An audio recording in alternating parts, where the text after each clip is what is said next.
第1波攻撃隊発艦から1時間、午前2時45分、第2波空中攻撃隊170機が発進した。第2波攻撃隊は航空基地と艦船の追い打ちを目的にオアフ島東側からの侵入を作戦とした。4時10分、展開後オアフ島に接近した急降下爆撃隊は地上からの対空砲火に見舞われた。敵の攻撃は熟練搭乗員にゾッとするものを感じさせたほど激しく、赤城急降下爆撃隊隊長千早武彦隊は敵の防御砲火熾烈を機動部隊に知らせた。第1波攻撃後の米軍の警戒は厳しく、攻撃は猛烈だった。4時24分、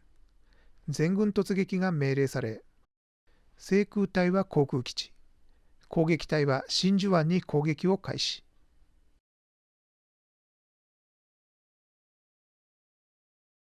宗龍急降下爆撃隊江草隆重少佐は、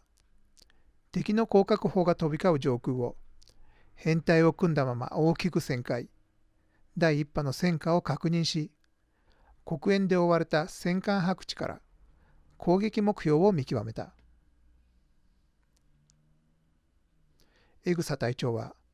戦艦白地の煙の中から狭い水道を火災を避けるようにゆっくりと進み始めた戦艦ネバダを視認。敵艦撃沈による水道封鎖のチャンスを確信し、攻撃を開始。水道で始まった攻撃で日本軍の意図を察知した米軍艦船管制塔は、直ちにタグボート2隻を派遣。ネバダに浅瀬退避の信号を送った。第一航空戦隊参謀源田実中佐から水道封鎖の指令を受けていた江草隊長は、3機を失いながら直撃弾6発、至近弾2発を浴びせ、沈没水道封鎖まであと一歩に追い込んでいたが、タグボートの支援を得たネバダは火を吹きながらもホスピタルポイントに到達座礁。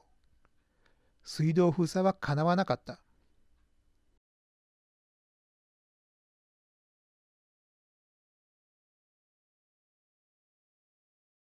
急降下爆撃隊の一部は第1波攻撃で無傷だった造船所を攻撃。4時42分、西側のウキドック入居中、駆逐艦将への命中弾は全部火薬庫で誘爆。戦闘中の水砲が手を止めるほどの大爆発を起こした。造船所艦ドックには太平洋艦隊旗艦戦艦ペンシルバニアと駆逐艦2隻カッシンとダウンズが入居していた。艦ドック水門を破壊すれば流入する海水で米艦同士の衝突、大損害が期待できた。爆撃隊が接近した艦ドックでは立ちはだかるようにクレーンがアームを振り回し攻撃を妨害。思わぬ光景に躊躇した爆撃隊がクレーンを沈黙させるまでの間にドックは注水され、思惑通りにはいかなかった。ペンシルバニアへの攻撃は9番砲塔に1発が命中したものの、それ以外は駆逐艦に吸い込まれた。目標を恐れた爆弾は駆逐艦2隻の間で爆発。ダウンズの燃料タンクを破壊し、激しい炎は2隻の駆逐艦を包み込んだ。5時7分、カッシン大爆発。ダウンズに寄りかかって横転。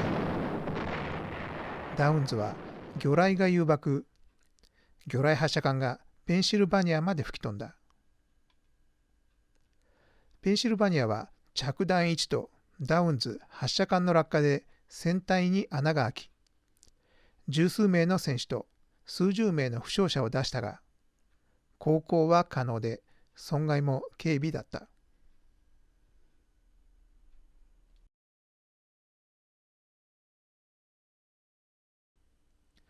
戦艦白地の激しい黒煙で目標を白地反対側に変更した爆撃隊は、軽巡洋艦ローリーを包囲攻撃。2発の命中弾は艦を貫通して海底で爆発。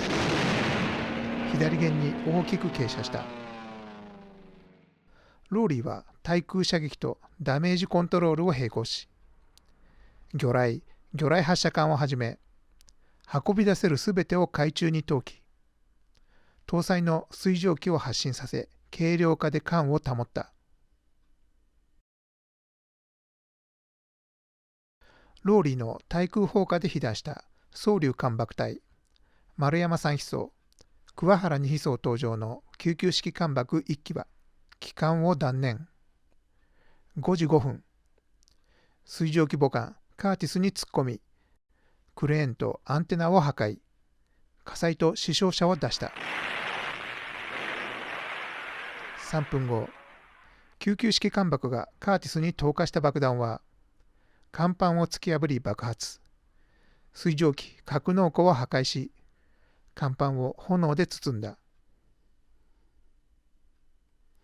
飯田房田大尉率いる双竜第三制空隊は、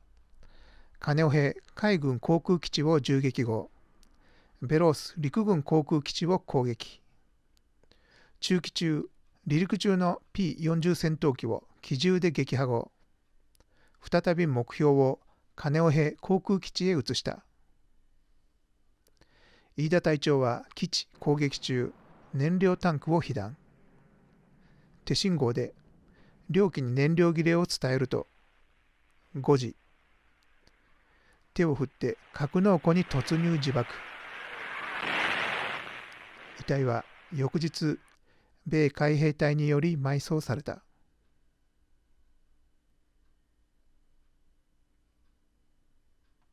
日本攻撃隊はオアフ島すべての航空基地を予定通り攻撃していたが、北部に日本軍の知らない晴岩基地が存在していた。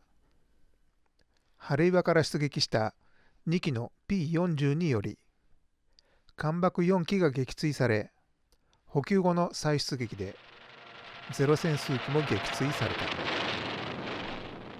第1波攻撃後、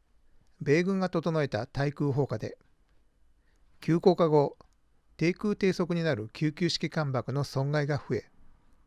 晴岩やホイラ飛行場を離陸した戦闘機の出現で、第2波攻撃隊の被害は拡大した。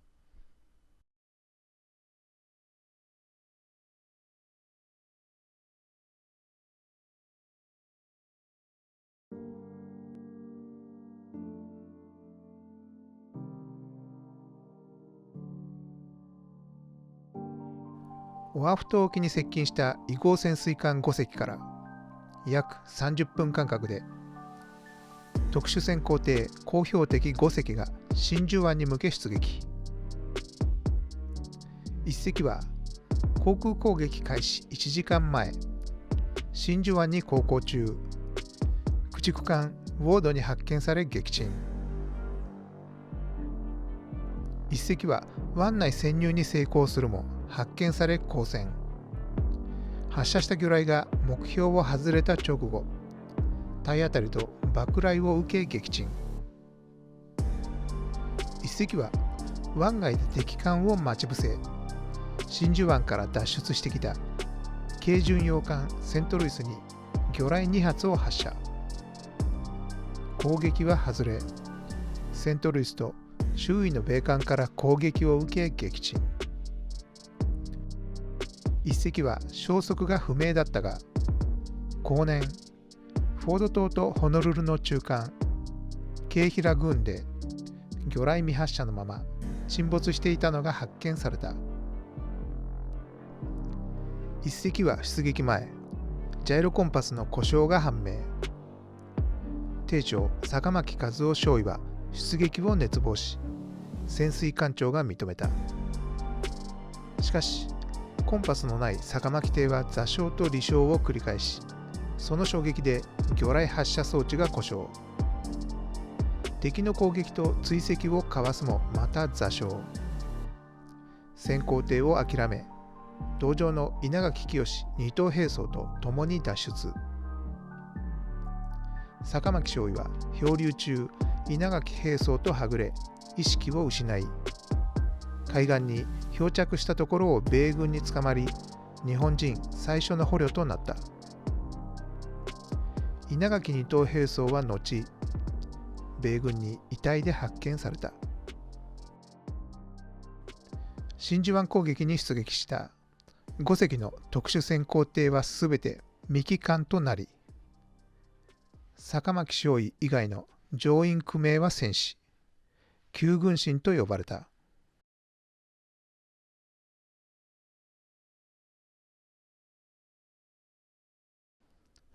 航空隊の攻撃中、機動部隊は真珠湾北方350キロにあった。午前4時45分、第1波攻撃隊の収容を開始。午前7時過ぎ、第2波攻撃隊の収容もほぼ終えた。第2波機関搭乗員は、港湾施設の攻撃、不十分を報告。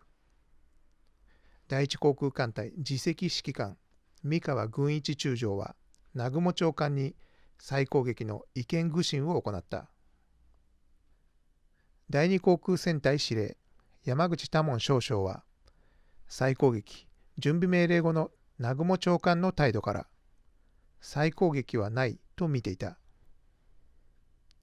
機関搭乗員、航空参謀からの強い意見具申の求めにも、南雲さんはやらないよと答え、意見具申はしなかった。山口少将が南雲長官に送った第2撃準備完了の信号は、決められた行動だったと言われるが、第2撃を催促したのではないかとささやかれた。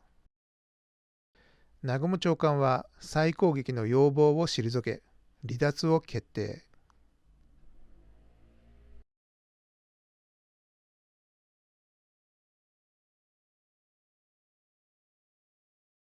連合艦隊司令部は、広島から南雲機動部隊の次の動きを注視していた。山本司令長官は、この一撃に空母数隻を失ってでも、米国が戦争終結を考える損害を与えたいと戦いに臨んでいたが、機動部隊に再攻撃の様子は伺えなかった。連合艦隊参謀たちは、反復攻撃の催促を求めたが、山本長官は、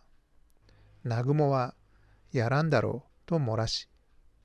機動部隊指揮官に任せようと答え、ここで真珠湾攻撃は終わった。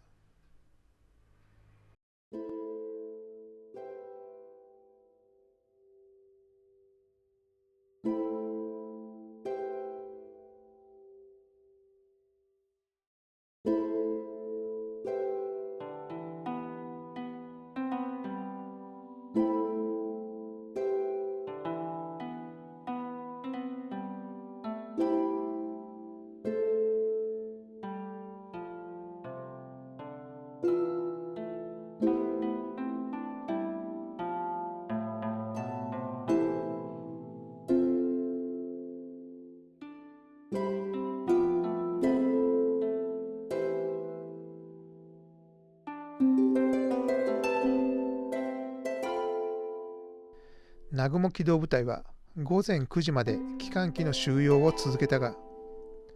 8時14分、被弾しながらたどり着いた笠島一飛曹が最後となった。第一次攻撃隊隊長淵田中佐は、源田航空参謀とともに、留守だった敵空母撃滅のため、付近に数日とどまることを進言したが、却下された。艦隊は北北西に変身、日本への帰路に着いた。連合艦隊は途上、ミッドウェー基地の攻撃を命令したが、達成困難と判断した南雲司令長官は、進路を変更することなく、ミッドウェー島を大きく迂回、日本へ向かった。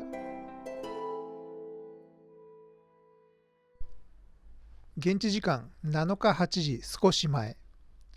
砲声や爆発音を聞いた多くのハワイ住民はいつもの演習が始まったと思っていた。真珠湾方面に上がる黒煙を見たホノルル市長でさえ完璧なデモンストレーションだと思っていた。地元ラジオ局は軍人や消防士、医師、救急隊の招集を挟みながら通常番組を放送していた。真珠湾攻撃開始から40分。初めて自分たちの島が攻撃中だと知り、放送を警戒を促す内容に切り替えた。しかし多くの住民は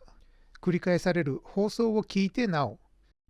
真に迫った演習だと受け止めた。攻撃開始から1時間9時。ラジオ局が、これは演習ではありません。攻撃を受けていますと改めて放送しなければ信じてもらえないほど、日本軍の攻撃は軍事施設に限定されていた。日本軍は97式艦攻爆弾投下機の誤動作でホノルル市街に爆弾1発を落下させてしまったが、軍事施設内にいて被害に遭った民間人以外、死傷者のほとんどは住宅街やホノルル市街に降り注いだ米軍の対空砲の弾片、不発弾が原因だった。民間人死傷者は米国のプロパガンダで日本軍の攻撃によるものと報じられた。米国人のほとんどはハルノートなど自国政府大統領が日本を追い詰めていたことを知らなかった。雷撃で傾いた戦艦オクラホマ艦内では日本を罵る言葉とともに、奴らはなんでアメリカに腹を立てているんだと驚く水兵の声が聞こえた。米軍はこの日まで日本の航空戦力など二流の飛行機を三流のパイロットが操っていると侮っていたが、見事な精度の爆撃や超低空の飛行技術に日本の実力を思い知ることとなった。オアフ島北端で第1波攻撃隊の機影を捉えたレーダー監視員の報告に気にするなと対応したパイロット管制官平陸軍中尉は、戦後空軍中佐まで昇進したが、あの一言がなければもっと昇進できたと悔やんだ。前日深夜、真珠湾の夜景を楽しんだキンメルは、1941年2月、専任31人を飛び越えて就任した太平洋艦隊司令長官のポストを1年経ずに解任、降格。翌年3月、予備役となった。ルーズベルト大統領に大抜擢されたキンメルの1年後輩、ニミッツ少将は、キンメルよりさらに多くの専任を飛び越え、大将に昇進、太平洋艦隊を引き継いだ。真珠湾で被害状況の把握に努めたニミッツ新司令長官は、もっと甚大な損害をもたらされてもおかしくなかったと語った。欧州戦争に参戦するため、日本の初撃を秘匿したルーズベルト。非戦闘員の頭上に2発も新型爆弾を投下したトルーマンは、真珠湾攻撃を卑劣な騙し討ちと声高に宣伝したが、真珠湾攻撃より1時間以上前、無通告でマレー作戦による攻撃を受けた英国の首相チャーチルからは騙し討ちの非難を聞かない。